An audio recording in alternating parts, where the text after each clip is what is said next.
उधर दिल्ली में राज फिर चेंज हो गया, दिल्ली में आ गया अलाउद्दीन खिलजी। कौन आ गया? 1303 में अलाउद्दीन खिलजी कहां पर हमला कर देता है? चित्तौड़। बड़ा अटैक हुआ था, उसके बाद में व्यवस्था में खूब सारे चेंज आए थे। तो फिर हम पढ़ेंगे कि अटैक हुआ ही क्यों था। आप पढ़ते हो कि अलाउद्दीन की दो इच्छाएं थी। एक इच्छा थी कि मैं पूरी दुनिया जीत लूं, एक इच्छा थी नया धर्म शुरू कर दूं। फिर काजी मुंगीस मिले उसको, और काजी मुंगीस ने कहा कि धर्म शुरू करना पैगंबरों का काम है। किसका काम है? तो ये फालतू की बकवास मत कर, धर्म वरम शुरू नहीं होता। और जहां तक दुनिया जीतने की बात है, भारत तो जीते, भारत जीतेगा तो दुनिया ही जीत लेगा। बाकी उसने तो उपाधि धारण कर ली, सिकंदर सानी। सानी का मतलब दूसरा, सानी का मतलब क्या होता है? इसलिए हम पढ़ते हैं कि यार सचिन तेंदुलकर का क्रिकेट में कोई सानी नहीं है।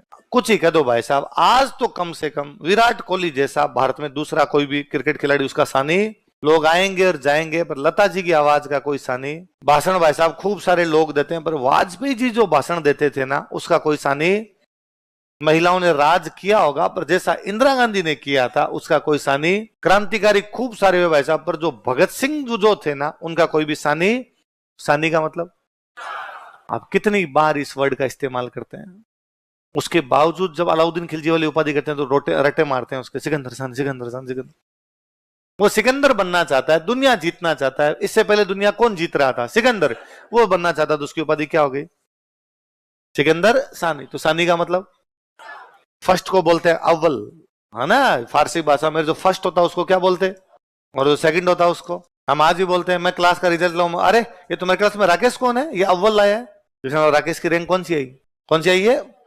मैं आज भी कहूंगी यार, जब भी कभी भारत के स्वतंत्रता सेनानियों के नाम लिखे जाएंगे, गांधी जी हमेशा अव्वल रहेंगे।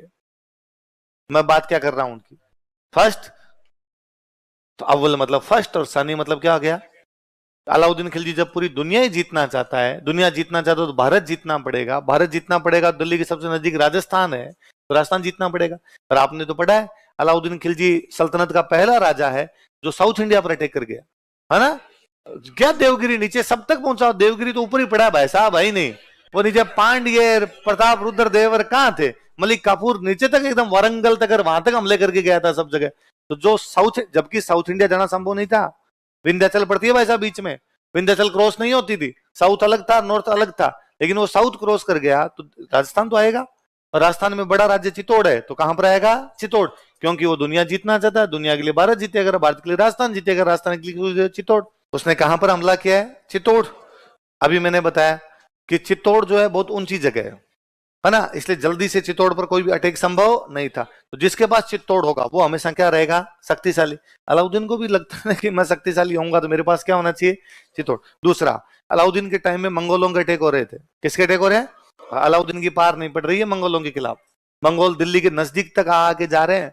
इवन अलाउद्दीन का एक सेनापति मंगोलों के खिलाफ लड़ता मारा गया, जफर खान। और अलाउद्दीन ने एक बार तो दिल्ली घेर ली थी, उसने जैसे तैसे राम राम करके दिल्ली बचाई है। तो उसको लगता था कल को खुदा ना खास्ता मंगोल दिल्ली पर कब्जा कर गए तो मेरे पास ऐसी जगह तो होनी चाहिए जहां पे जाके जान बचा सकूं। तो वो जगह कौन सी हो सकती थी? दिल्ली की सबसे नजदीक चित्तौड़ था। चित्तौड़ ऊंचा था तो जल्दी से मंगोल उस पर अधिकार भी करे। इसका मतलब चित्तौड़ के किले का सामरिक महत्व है। मेवाड़ राजा कौन है? रतन सिंह के पिताजी। अलाउद्दीन जब जा रहा था उसने टैक्स ले लिया कि मेवाड़ क्रॉस करके जाएगा तो हम तेरे से क्या लेंगे? टैक्स लेंगे। अब अलाउद्दीन एक बार तो टैक्स देके चला गया, पर उसने कहा मैं देगा बदला लूंगा, बाद का बात देखेंगे, टैक्स दे रहे वरना गुजरात नहीं जाने देंगे। दे गया वो टैक्स देके वापस चला गया। पर उसके लिए अब नाक का सवाल बन गया था, क्योंकि अब वो यदि मेवाड़ पर हमला नहीं करता है तो फिर लोग डरेंगे कैसे? राज डर से चलता है। राज किससे चलता है? डर जिस दिन समाप्त हो जाता है ना, पुलिस वाला भैया एक खड़े रहते हैं फिर भी हम लाल बत्ती क्रॉस नहीं कर पाते। इसका मतलब ये नहीं पुलिस वाले भैया बहुत शक्तिशाली है, डर है राज का। हमें लगता है यदि क्रॉस कर दिया ना तो ये अकेला ही अपने को पकड़ के थाने ले जाएगा और अपने कुछ ही नहीं कर पाएंगे और पुलिस भयंकर पीट देगी। तो शासन डर से चलता है, न कि उस एक पुलिस वाले हाथ में डंडा है उसके, केवल एक आदमी जाके कोई लड़ ले सीधा सीधा। पर हमें को पता ना वैसा राज से लड़ाई नहीं, राज बहुत खतरनाक चीज होती है। तो राज हमेशा शासन जो होगा उसमें डर रहेगा। तो अलाउद्दीन को लगा कि आज समर सिंह ने रुपए लिए हैं, कल को कुछ दूसरा मांग लेगा, तो भाई साहब ये तो कुछ है ही नहीं। तो उसके लिए नाक का सवाल था कि वापस जाके बदला लेके। तो प्रतिष्ठा का सवाल है उसके लिए। किसका सवाल है? कि उससे समर सिंह ने क्या ले लिया था? टैक्स। तो वो अपनी इज्जत बचाना चाहता है भाई साहब, वरना उसके मंत्री नहीं मानेंगे उसकी बात। अपने यहाँ पे हुआ करता था कि भाई जब भी दुश्मन की सेना बहुत ज्यादा हो और अपनी सेना कम हो तो बाद में युद्ध का अपने तरीका था। भाई युद्ध दो प्रकार से हो सकते हैं, एक तो मैदान में जाके लड़ो, आपकी सेना और दुश्मन की सेना बराबर है, तब तो कहां पे जाके लड़ लो, मैदान में। आपके पास 10,000 है, अगले के पास 10,000 है, अगले के पास 15 भी है, 18 भी है, तो मैदान में आमने सामने लड़ लिया करते। पर आपके पास है 10,000, दुश्मन के पास है 1,00,000, तो पता था कि मैदान में लड़ने का कोई भी फायदा नहीं। फिर किले में बैठ के लड़ो। आप किले के ऊपर हो, दुश्मन नीचे बैठा है, ऊपर से पत्थर भी मारोगे तो भी नीचे वाला मरेगा। अपने सारे किले बहुत ऊपर बनाए हुए थे, तो किला बंद करते, किले के अंदर बैठ जाते, वहां से ऊपर से अटैक किया करते। किले के अंदर घुसने का कोई रास्ता नहीं होता, तो दुश्मन बाहर बैठा रहेगा। कितने दिन बैठा रहेगा? थोड़े दिनों बाद उठ के जाना पड़ेगा, वरना बाहर बैठा रहेगा, कहां से खाना पीना लेके आएगा, सप्लाई कहां से लेके आएगा। पर इस बार अलाउद्दीन लंबे टाइम तक बैठा था, 8 महीने का घेरा डाल दिया था उसने। कितने महीने का? 8 महीने के आसपास वो इधर ही बैठ गया था, 8 महीने का घेरा डाल दिया था। 8 महीने का जब उसने बाहर घेरा डाला, तो किले के अंदर भी जब सारी पब्लिक किले के अंदर बैठी है, तो अंदर का तो खाना पीना बंद होगा। बाहर वाले तो फिर भी मंगा सकते हैं, अंदर वाले कहां से मंगाएंगे? उनके तो चारों तरफ आपने एकदम घेराबंदी कर रखी है, तो अंदर का खाना और पीना समाप्त हो जाता है। ऐसी स्थिति में कि अब खाना पीना समाप्त हो गया, अब आपके पास दो तरीके हैं। एक तरीका तो है कि भूख से मर जाओ, दूसरा तरीका है आप संधि कर लो, तीसरा तरीका है आपको कि ना तो हम भूख से मरेंगे, ना हम संधि करेंगे, हम लड़ाई करेंगे, लड़ते हुए मर जाएंगे, लेकिन संधि तो कम से कम करेंगे। और लड़ाई करने जाओगे तब तो पक्के मरोगे। तुम तो 10,000 हो, बाहर वाले कितने बैठे हैं? 1,00,000। तो वो जो लड़ाइयां होती जिनमें फिक्स था कि भाई हम जीत तो इनके अंदर पाएंगे नहीं, पर लड़ाई ऐसी की जाए कि दुश्मन को ज्यादा से ज्यादा नुकसान पहुंचा जाए, कि हम तो 10 मरेंगे लेकिन सामने वालों के 30 लेके मरे, इनको नुकसान पहुंचाया जाए। और व्यक्ति को जब ये पता चल जाता ना वो मरेगा, उस समय कोई भी बंदा लड़ाई करेगा ना, इसी प्रकार की लड़ाई करेगा। मैं तो आप अकेले हो और सामने यदि आपके 5 आ जाए और आपको पता चल जाए आप पक्के पक्के मरोगे, आपके दिमाग का पहला थॉट ये आएगा कि इनके 2-3 लेके मरूं। आप लगता है मेरे पास हथियार नहीं, आप लगता है मैं बटके भर के खा जाऊं पर खाऊं 2-3, इनको नुकसान पहुंचा जाऊं, होगा? आम आदमी का प्रोसेस भी दिमाग इसी प्रकार से करेगा एकदम। उस वो जो लड़ाइयां हुआ करती है अपने, उन लड़ाइयों को बोलते साका। इसका मतलब सारे के सारे लड़ने के लिए बाहर जाएंगे और दुश्मन को अधिक से अधिक नुकसान पहुंचाते हुए लड़ते हुए मारे जाएंगे। अधिक से अधिक कितना हो सकता है? 10,000 कितने मार दोगे? 20 मार दोगे, 30 मार दोगे, 40 मार दोगे, तो भी अगले के पास तो लाख है, तो अगले के 60,000 तो बच गए। तो वो 60,000 बच जाएंगे तो तुम्हारे किले पे कब्जा करेंगे।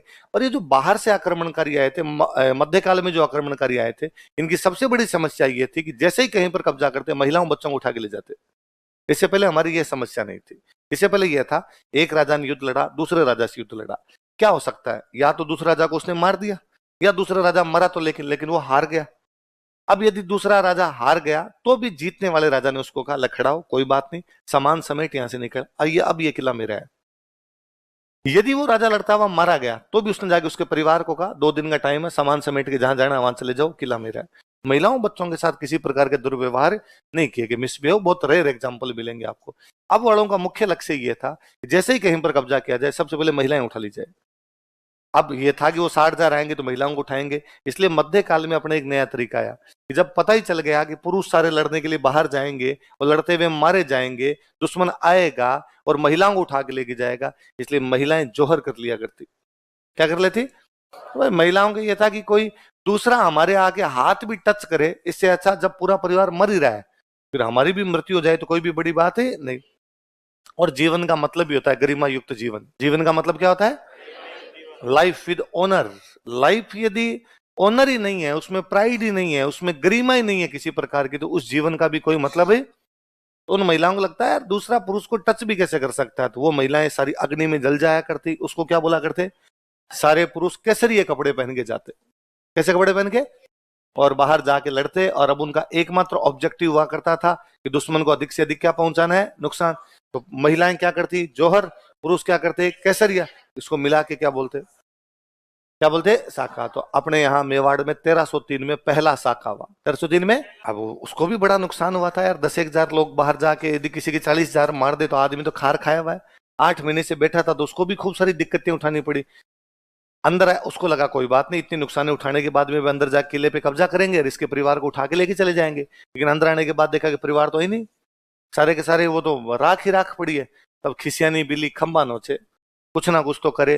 तो सामान्य पब्लिक, सामान्य जनता, खेती करने वाले लोग, मजदूरी करने वाले लोग, जिनका युद्ध से कोई लेना देना, जिनका राजा के परिवार से कोई लेना देना, सामान्य प्रजा थी। अपने यहाँ युद्धों के टाइम में प्रजा को भी किले के अंदर शिफ्ट कर लिया करते कि भाई प्रजा को बाहर नुकसान पहुंचाएंगे, वरना वरना इनको अंदर शिफ्ट कर लो। वो अंदर निरीह पब्लिक, असहाय लाचार लोग बैठे थे। अलाउद्दीन ने सबको काट दिया। 30,000 लोग काटे थे उसने। 1311 आ गया। इधर खिजर खान चित्तौड़ में बैठा बैठा परेशान हो गया। तो खिजर खान ने अलाउद्दीन को मैसेज किया कि पिताजी मैं चित्तौड़ खूब साल रह लिया, अब मैं दिल्ली आना चाहता हूँ वापस। तो अलाउद्दीन ने कहा ठीक है तुम वापस आ जा। तो चित्तौड़ किसको सौंपा जाए? तो उसको लगा राजस्थान के किसी आदमी को चित्तौड़ दे दिया जाए। तो राजस्थान का आदमी कौन है उसके पास? ये खुद है कहाँ का?